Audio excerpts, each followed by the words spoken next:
Forest Hill has tried a different approach. Instead of targeting individuals, they've developed a project for all black boys to improve their learning, thinking and communication skills.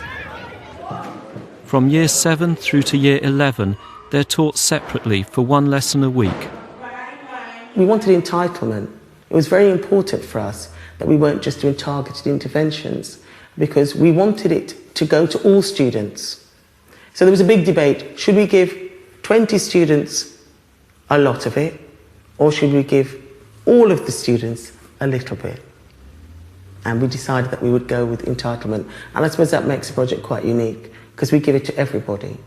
And I feel that that has been successful because it stops the others, it stops the rest of them thinking that there's something wrong with me.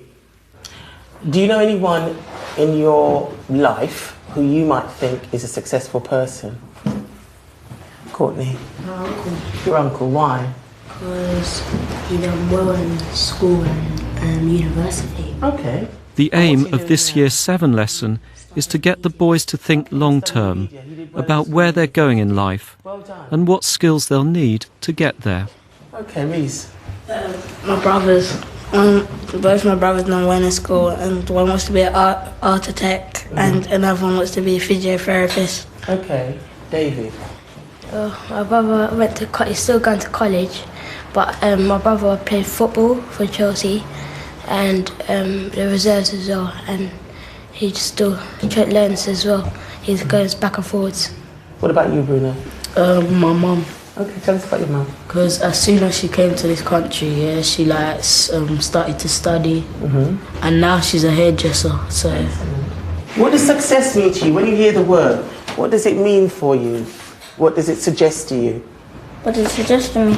So I must I must pass and everything to success. So you see success as something that you have to have qualifications for? Yeah. What do successful people, what are they like? What qualities do they have to be successful? Aaron? Haven't heard from you, Stephen? Yes, Ramel. They had to have good grades, okay? They had to have good grades. You have to achieve the thing. Good. Success for you means achievement. You achieve to get better jobs and more important than just normal shops, like a street shop. Okay. Don't tell. I was going to say choices you have to make. Tell me about the choices. Tell me about the choices you're going to make. Say for instance, a young black Caribbean, he's got his friends and he's really bad.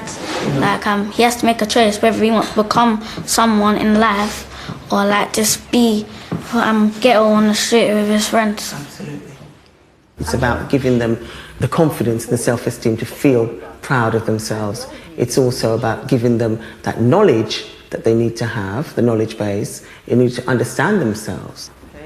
As Malcolm X says, if you don't know your history, you don't know where you come from, and you don't really know where you're going. I think it's absolutely important for them to become more powerful. And my role, I see it, is to make them more powerful within the institution. Rather than have things acted out on them, they become the people who take charge and actually understand why they're here. The project is called ACE, Achievement, Commitment and Excellence.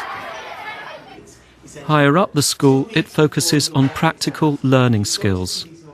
These Year 11 boys say it's helped them a lot. It's given me lots of revision techniques, and it's helped me along the way to think about further education and what I want to do in my life. Black people were associated with negativity towards school and crime maybe out of school, but here we can come and join together and discuss those stuff openly. I want to prove the statistic wrong about how black people are underachieving and they're not succeeding with with education, and they just drop out of school and go on the roads and just roam about and commit crime. So I reckon it made me want to achieve higher grades and be successful in the future. Aaron's future has been transformed by the ACE project. He's now studying A-levels at Forest Hill, but his early school career was disastrous. I'd come from a centre because I was kicked out of my previous secondary school, and I had thought studying was just coming to school was just a thing that I had to do. I didn't particularly enjoy it at the time. Also, because I had come from kicked out from my previous school and I'd come here, I just assumed that the teachers didn't like me at all, and that didn't give me any motivation to study harder. And then I was hanging around with the wrong people that was in the same situation as me, basically.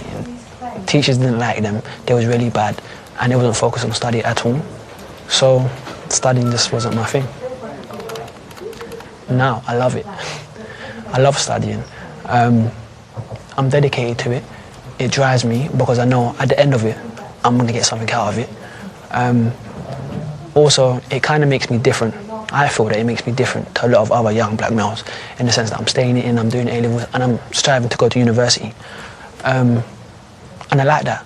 When we talk about icons, I'd say people like Nelson Mandela. As part of the project, older boys like Aaron come and talk to the younger ones and act as mentors. White people. Next week, Daniel Aziz is going to come in. He's going to come in and talk to you about himself, about his studies, about himself as a pupil in this school.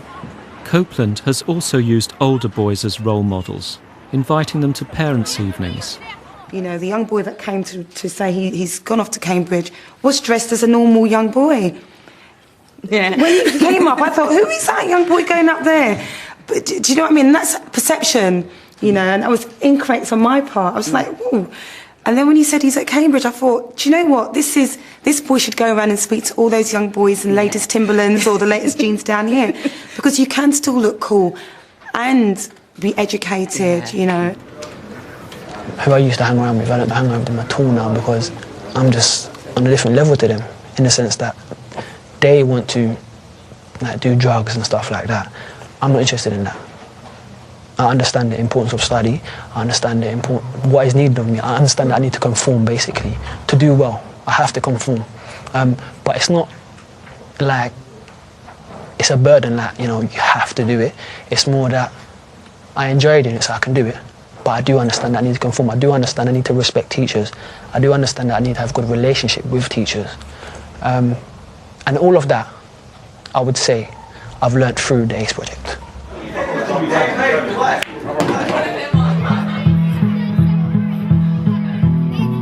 In this film, we've looked at how 3 different schools have each found their own solutions to help black boys to achieve.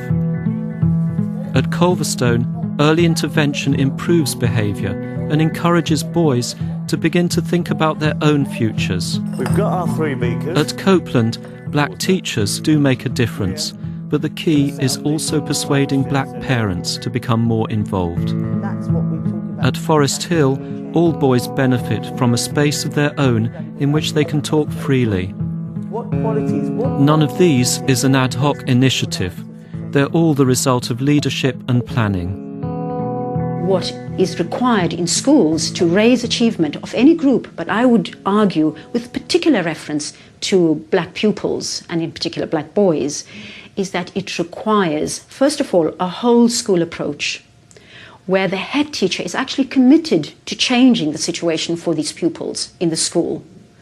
And it has the courage and conviction to take the whole school along with her or him.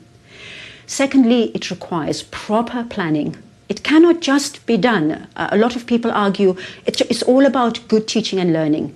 Well, I would argue that boys get good teaching and learning, but boys are underachieving. It requires good teaching and learning and more. But in order to know what the and more is and to be able to carry it through, you need to plan, you need to be focused, you need to do it whole school.